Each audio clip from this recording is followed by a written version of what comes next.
So Jerry gets in after a long day filled with classes, research projects, and study sessions, hoping to finally relax.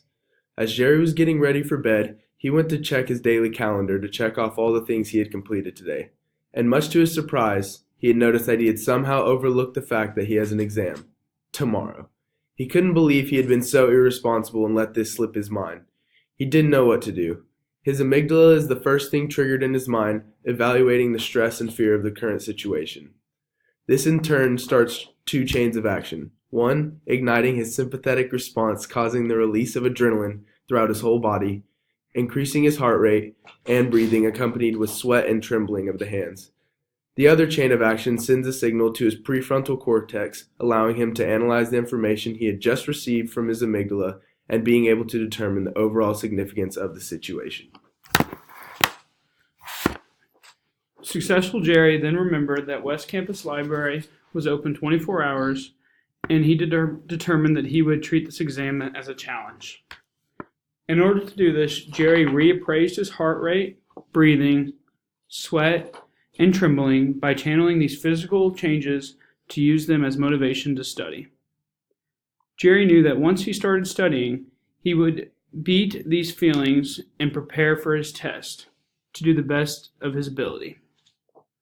He used emotional reappraisal and physical energy to create this pathway for success.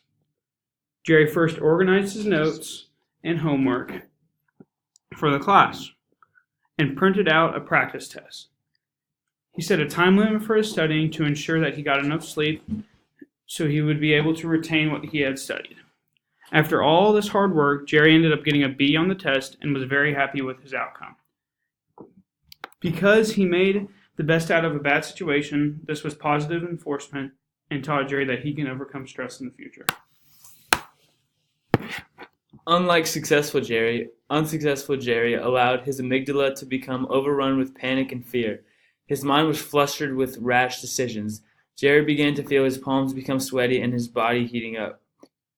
What he did not realize was his amygdala sent data to his brain, releasing epinephrine to his body, giving him false mindset of being awake so late at night.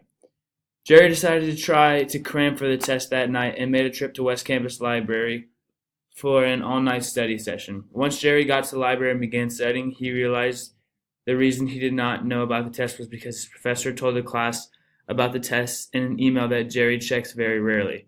Jerry begins to develop a sense of anger towards his professor, which progressed into a hate for school in general, resulting in him dropping out of school and becoming an aspiring rapper under the pseudonym Lil No School.